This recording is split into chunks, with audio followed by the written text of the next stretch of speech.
Je t'ai préparé quelque chose de spécial, mon cœur. Je m'appelle Julien. J'ai 32 ans et je dirige un petit laboratoire d'analyse chimique à Angers, dans les Pays de la Loire. Ce dimanche matin-là, la tasse que Camille, ma femme, m'a tendue avait une odeur étrange. Pas celle d'un café trop fort ou brûlé. Une odeur chimique, agressive. Cela faisait 8 ans que j'étais marié à Camille. Nous nous étions rencontrés lorsqu'elle terminait ses études d'infirmière à l'IFSI de Nantes et que je commençais tout juste à monter mon laboratoire. À l'époque, elle me ramenait de la soupe lorsque je restais tard au labo pour calibrer mes appareils. Elle riait à mes blagues sur les niveaux de pH. Elle me faisait sentir comme le plus intelligent de la pièce, même quand sa famille me regardait de haut. Sa sœur Claire était en visite chez nous depuis 3 jours. 3 jours de remarques sarcastiques sur mon petit projet scientifique et de sous-entendus sur le fait que Camille aurait pu épouser quelqu'un de plus ambitieux. 3 jours où Camille opinait du chef, comme si elle était d'accord. 3 jours à ravaler ma fierté pendant que Claire transformait notre maison en scène de théâtre pour exhiber sa supériorité. La veille au soir, Camille et moi nous étions disputés. Rien de violent. Le genre de dispute silencieuse qui arrive quand l'un ne prend plus la défense de l'autre et que l'autre ne l'attend même plus. Elle m'avait reproché de trop mal prendre les blagues de Claire. Je lui avais dit que j'en avais assez d'être la cible facile chez moi. Nous étions allés nous coucher sans nous dire bonne nuit. Et ce matin-là, à 8 heures, Camille se tenait dans notre cuisine, une tasse fumante entre les mains, comme une offrande.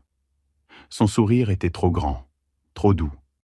C'était le genre de sourire qu'on adresse quand on veut réparer sans rien changer vraiment. C'est une infusion que j'ai faite moi-même. Ça va t'aider à te détendre. Je pris la tasse. Le liquide était d'un brun ambré très foncé. Une vapeur amère s'en échappait, avec une odeur de plante médicinale. Mais en dessous, je sentais autre chose. Quelque chose de plus piquant, de plus technique. Une odeur qui me rappelait les solvants industriels que j'utilise pour nettoyer les chromatographes. Camille fixait mon visage, trop attentivement. « Ça sent fort », dis-je. « C'est normal. C'est censé être puissant », répondit-elle. Depuis le salon, on entendait Claire au téléphone, probablement avec leur mère. Elle se plaignait du linge de lit de la chambre d'amis, du mitigeur de la douche ou de ma façon de remplir le lave-vaisselle.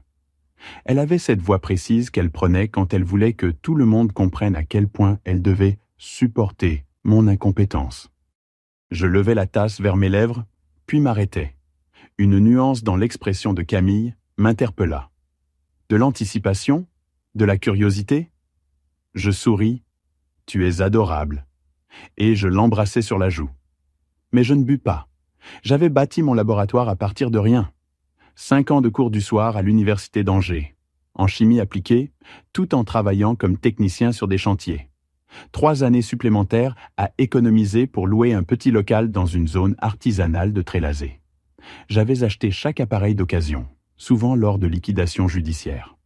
J'apprenais à utiliser des spectromètres de masse et des chromatographes en regardant des vidéos ou en lisant de vieux manuels récupérés auprès d'un ancien professeur. Au début, je faisais de l'analyse de sol pour des artisans du bâtiment. Vérifier qu'il n'y avait pas de pollution avant construction. Travail simple, mais précis. Le bouche à oreille a fait le reste. J'ai ensuite commencé à analyser des eaux pour la mairie, à tester des produits pour des PME agroalimentaires de la région, à assister même la gendarmerie dans des enquêtes.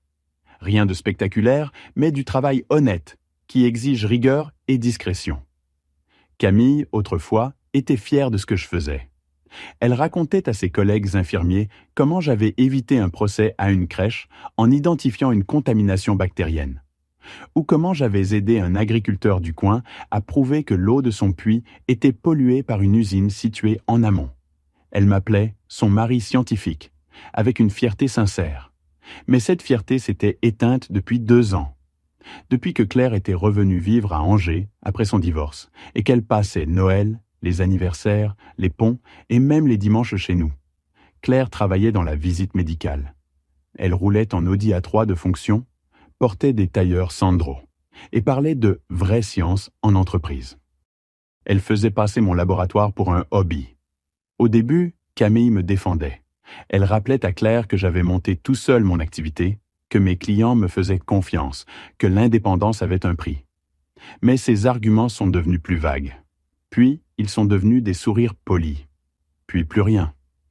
Il y a 3 mois, Camille m'a suggéré de réorienter ma carrière. Pourquoi ne pas postuler dans un grand laboratoire à Paris?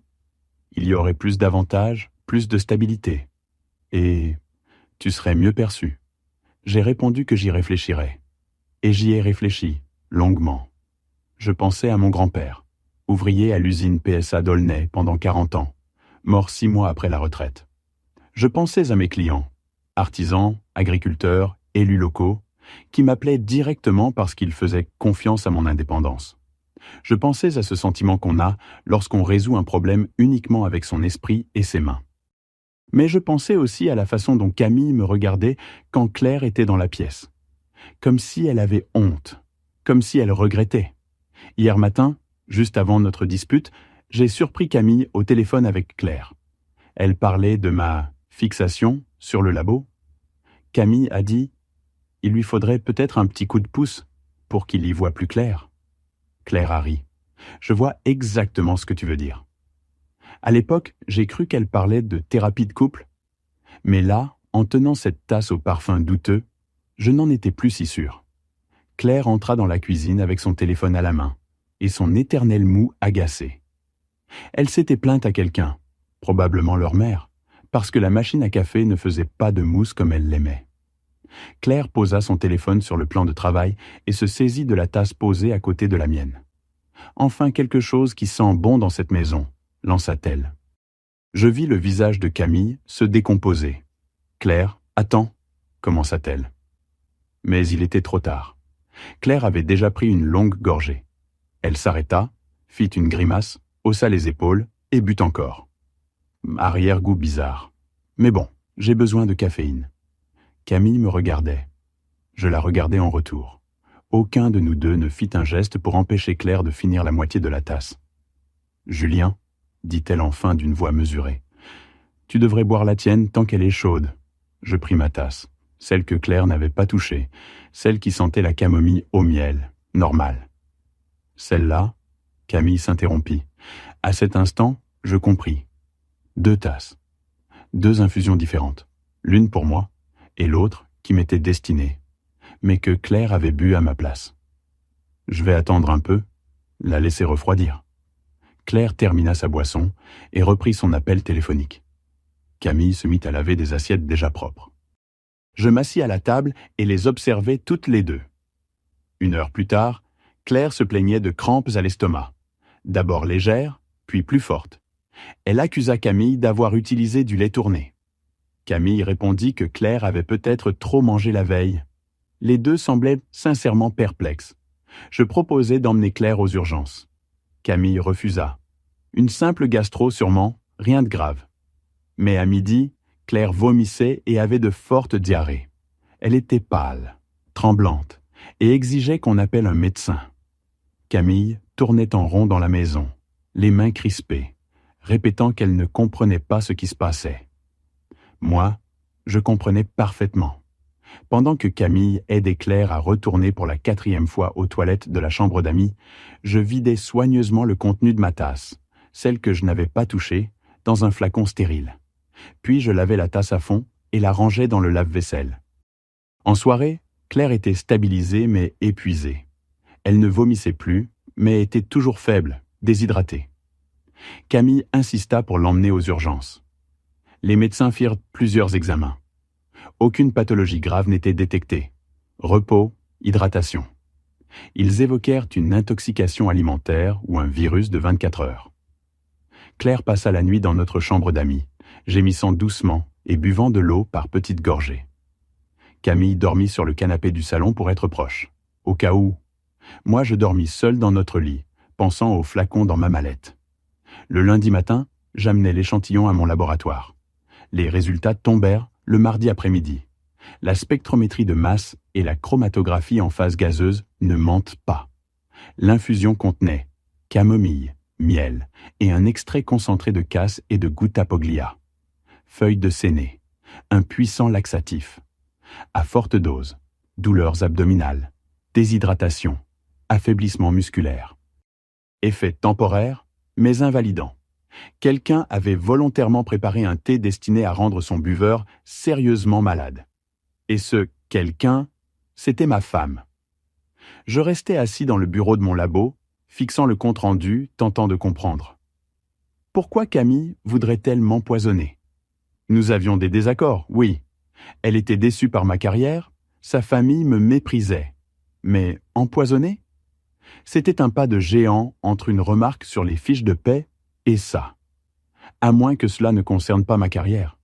À moins que ce soit autre chose. Je rentrais plus tôt ce jour-là. Camille était en train de cuisiner, comme si rien ne s'était passé. Claire, remise suffisamment pour manger, occupait notre table, racontant sa mésaventure au téléphone en haut-parleur. « Tu vas bien ?» demandai-je à Camille. « Ça va, je suis juste un peu inquiète pour Claire, mais ça va. »« Et moi? Je suis censée aller comment, tu penses ?» Elle s'arrêta. Cuillère en bois suspendue entre la casserole et sa bouche. « Que veux-tu dire? Si j'avais bu ce thé à la place de Claire, dans quel état je serais maintenant ?» La cuillère tomba dans la casserole. Camille se retourna. Et dans ses yeux, je vis quelque chose que je n'avais encore jamais vu. Pas de la peur, pas de la culpabilité, un calcul. « Je ne vois pas de quoi tu parles. »« Feuille de Séné », dis-je calmement. Extrait concentré. Effet violent pendant 6 à 8 heures, nécessitant une prise en charge médicale. Son visage devint parfaitement neutre. Je ne sais même pas ce que c'est. C'est ce qu'il y avait dans mon thé, celui que tu as préparé, celui que Claire a bu par erreur. Tu es paranoïaque? Non, je suis chimiste, j'ai analysé l'échantillon, j'ai les résultats. Camille croisa les bras. Tu as analysé quel échantillon? Celui que je n'ai pas bu, celui que tu m'as vu ne pas boire, celui que tu pensais que j'allais boire jusqu'à la dernière goutte. Pendant quelques secondes, nous restâmes silencieux. Depuis la salle à manger, on entendait encore Claire parler à voix haute de la facture de l'hôpital et des médecins incompétents aux urgences.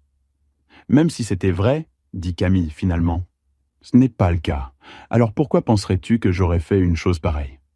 Parce que tu voulais que je sois hors service, malade, cloué au lit, incapable d'aller au travail.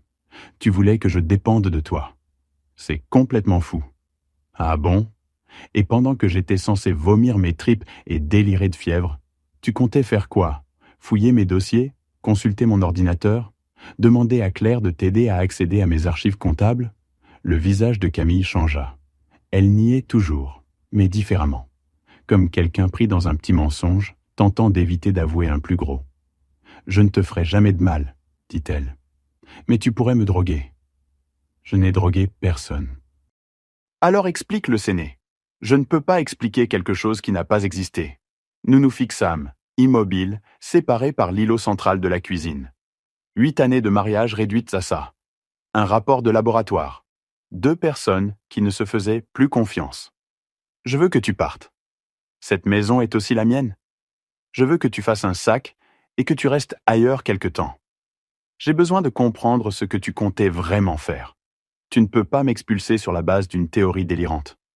Je peux demander à ma femme de s'éloigner après qu'elle a tenté de m'empoisonner. Beaucoup de gens trouveraient ça plutôt raisonnable. Camille attrapa son sac et ses clés de voiture. Je vais chez ma mère. Quand tu auras retrouvé la raison, tu pourras m'appeler pour t'excuser. Elle partit sans même faire de valise, comme si elle avait déjà tout prévu. Depuis la chambre d'amis, Claire demanda où Camille allait. Elle avait des courses à faire, dis-je. Claire accepta cette explication sans broncher et retourna à son téléphone. Je passai la soirée seule, me demandant quels autres plans Camille avait pu échafauder dans mon dos. Le mercredi matin, je fis quelque chose que je n'avais encore jamais fait. Je fouillai ses affaires personnelles, ses tiroirs, son armoire, son bureau dans notre pièce de travail. Je me sentais comme un voleur, mais j'avais besoin de savoir ce qui se tramait chez moi. Dans le tiroir du bas de son bureau, sous de vieux formulaires fiscaux et des garanties périmées, je trouvai un dossier intitulé « Dossier laboratoire Julien ». À l'intérieur, des photocopies de mon extrait CABIS, de mes assurances professionnelles, de mes contrats clients, de mes relevés comptables, des documents que je ne lui avais jamais transmis, des documents qu'elle avait nécessairement subtilisés dans l'armoire fermée de mon laboratoire.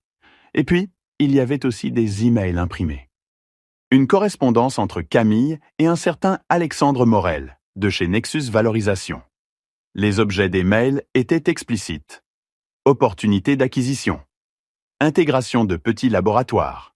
Consolidation marché analytique local. Je lus chaque message 2 fois. Alexandre Morel travaillait au développement commercial chez Nexus Valorisation, une société parisienne spécialisée dans le rachat de petits laboratoires indépendants pour les intégrer à des groupes plus larges. Il proposait des offres attractives aux dirigeants qui voulaient sortir du poids de la gestion quotidienne. Et Camille lui avait transmis des informations très détaillées sur mon entreprise. Liste des clients, chiffre d'affaires annuel, inventaire du matériel, emplacement précis, photos intérieures du labo, compte de résultats. En échange, Alexandre la coachait sur la manière de m'inciter à envisager une vente. Il conseillait de créer une pression de contexte pour que l'indépendance paraisse moins séduisante. Il suggérait de faire parler les membres de la famille de leur inquiétude sur ma stabilité financière. Il lui avait même fourni des phrases types sur les avantages d'une carrière dans un grand groupe. Le dernier mail datait de vendredi dernier, 3 jours avant que Camille ne me tende la fameuse tasse de thé. Alexandre écrivait « Camille, s'il continue à résister aux arguments rationnels, il faudra peut-être créer une situation où il se sentira vulnérable ou dépendant. Rien de dangereux, bien sûr. Juste de quoi lui faire sentir à quel point gérer seul est épuisant. Parfois, il faut que les gens touchent leurs limites pour qu'ils acceptent l'aide. » Réponse de Camille. Je comprends. Je crois que je sais comment m'y prendre. Alexandre conclut. L'objectif, c'est qu'il prenne contact avec nous de lui-même. S'il pense que c'est son idée de vendre, tout le monde y gagne. Une fois la transaction finalisée, votre prime de recommandation sera de 23 000 €. 23 000 €. Ma femme avait été payée pour saboter mon activité et pour me manipuler jusqu'à la vendre. Je pris en photo chaque document avec mon téléphone. Puis, j'appelai mon avocate, maître Élise Béranger, et obtins un rendez-vous en urgence pour l'après-midi. Elle lut les échanges et secoua la tête. On est à la frontière entre espionnage industriel et escroquerie. C'est plus que suffisant pour demander un divorce. Et pour l'empoisonnement, c'est plus difficile à prouver au pénal. Elle pourra toujours dire que le séné était accidentel. Mais combiné à ces emails, on peut établir un schéma d'intention. Que dois-je faire? Documenter tout. Changer tous vos mots de passe et codes d'accès. Transférez vos fichiers professionnels dans un espace sécurisé. Et ne la laissez pas revenir ici avant qu'on ait évalué toutes les conséquences juridiques. Le mercredi soir, j'ai changé toutes les serrures et tous les mots de passe. J'ai aussi appelé mes 3 plus gros clients. Une coopérative agricole à Cholet, une PME de produits cosmétiques à Saumur et le service des eaux d'Angers, pour les prévenir qu'une tierce personne pourrait tenter de les contacter en se faisant passer pour moi. Je n'ai pas mentionné Camille par son nom. Mais j'ai été clair. Toute discussion sur une éventuelle reprise devait impérativement passer par moi, et uniquement moi. Le jeudi matin, Claire allait mieux. Elle me prit dans ses bras en partant, me remercia pour m'être aussi bien occupé d'elle pendant son intoxication alimentaire. Elle ajouta qu'elle espérait que Camille et moi pourrions améliorer notre communication. Je souris et lui répondis que j'étais sûr que tout allait bientôt s'éclaircir. Après son départ, je restai seul dans la maison. Je réfléchis à la suite. Le vendredi matin, j'appelai Alexandre Morel chez Nexus Valorisation. « Monsieur Morel, ici Julien Arnaud. Il paraît que vous êtes intéressé par mon laboratoire. » Un silence. « Monsieur Arnaud ? » ?»« Oui, j'espérais justement pouvoir vous parler. Votre épouse m'avait indiqué que vous pourriez être ouvert à un partenariat. » »« Elle vous a dit ça ? » ?»« Elle m'a confié que vous étiez en réflexion, à la recherche d'un modèle moins stressant que l'indépendance. » »« Eh bien, elle a raison sur un point. Gérer une entreprise seule est éreintant. Surtout quand on ne peut pas faire confiance à ceux qui vous entourent. Silence prolongé. Je suis désolé de l'apprendre. Les relations professionnelles sont complexes. Les personnelles aussi. Que puis-je faire pour vous ? Je pense qu'il est temps que nous ayons une vraie conversation à propos de votre intérêt pour mon activité. Parfait. Seriez-vous disponible en début de semaine prochaine ? En réalité, je préférerais qu'on se voie aujourd'hui. Cet après-midi si possible. J'aimerais aller vite. C'est un peu soudain. Ma femme m'a dit que le facteur temps était crucial. Quelque chose à propos de mes vulnérabilités et de pression contextuelle. Vous voyez le tableau? Silence total. Monsieur Morel, vous êtes toujours en ligne? Oui, bien sûr. Mais je crois qu'il y a peut-être eu un malentendu sur mes échanges avec votre épouse. Aucun malentendu. J'ai lu tous les emails. Tous. Ceux où vous parlez de la prime de recommandation, ceux où vous l'incitez à me faire douter de moi-même. Monsieur Arnaud, je crains que vous n'ayez mal interprété certains éléments. Non, j'ai parfaitement compris.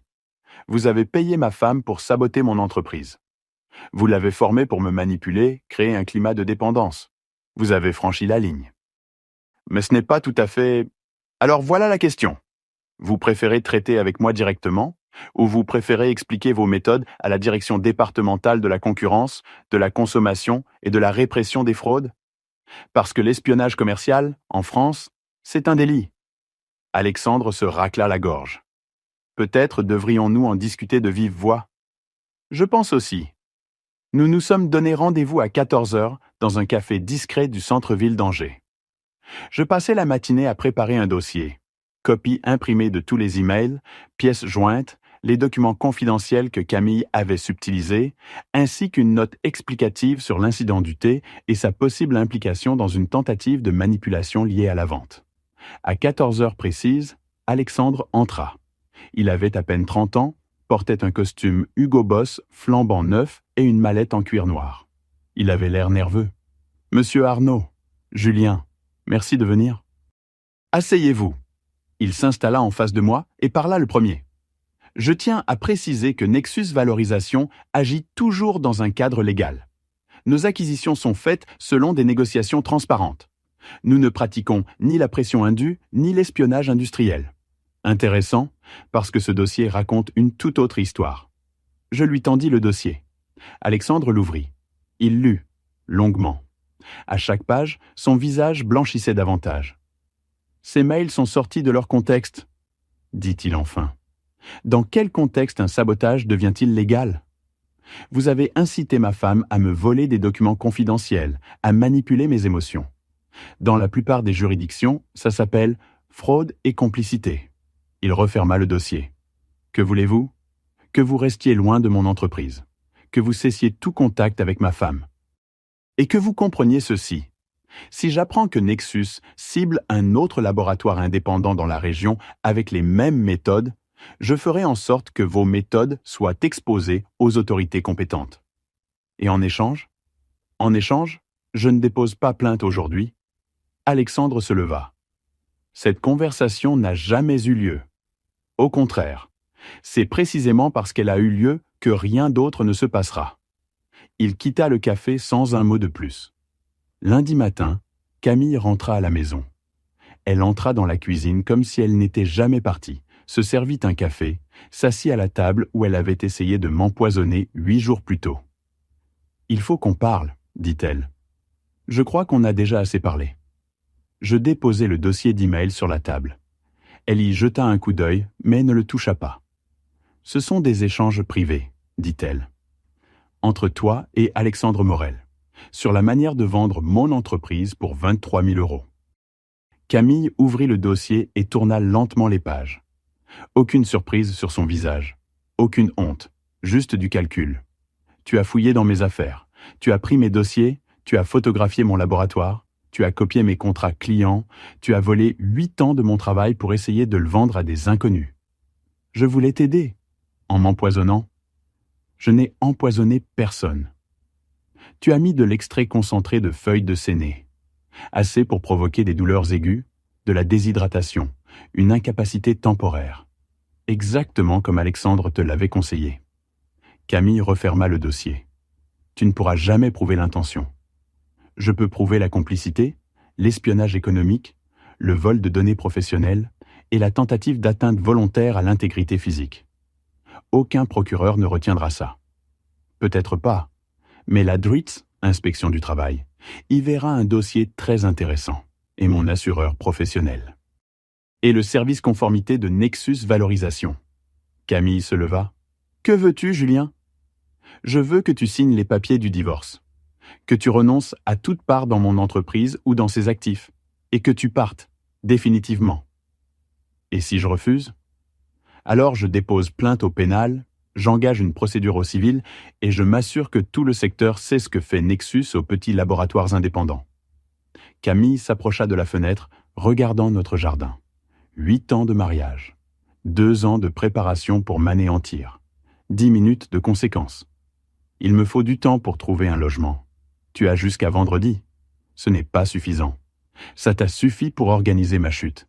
Ça suffira pour organiser ta reconstruction. Camille déménagea le jeudi. Elle emporta ses vêtements, ses livres et sa voiture. Elle laissa tout le reste, y compris la machine à café qui n'avait jamais été à la hauteur des exigences moussantes de Claire. Je signai les papiers de divorce le mois suivant. Camille ne contesta rien. Pas de pension, pas de partage, pas de conditions. Elle voulait que la rupture soit la plus discrète possible. J'appris par des connaissances communes qu'elle avait trouvé un poste dans un grand hôpital public à Lyon.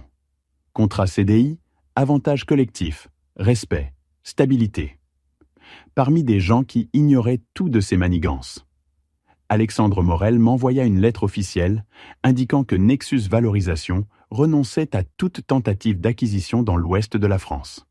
Il joignit un chèque de 23 000 avec la mention « Honoraires de conseil restitués pour mission non aboutie ».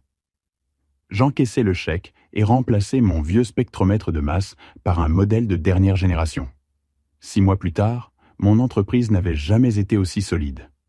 Le bouche à oreille avait tourné. J'étais discret, rigoureux et capable de traiter des dossiers sensibles. La gendarmerie m'envoyait des analyses plus complexes. Un laboratoire pharmaceutique m'avait confié la vérification de pureté de ses matières premières. Je n'avais jamais eu autant de travail.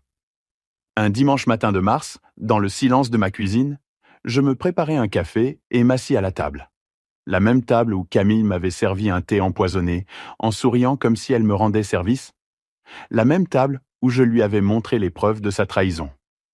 Je repensais à la confiance dans le mariage, au prix de l'indépendance, et à la mince frontière entre naïveté et prudence. Je pensais aussi à la façon dont tout aurait pu basculer si j'avais bu cette tasse. Mais surtout, je savourais une vérité simple. Il n'y avait plus personne dans cette maison pour planifier ma destruction. Parfois, la meilleure vengeance, c'est simplement de refuser d'être une victime.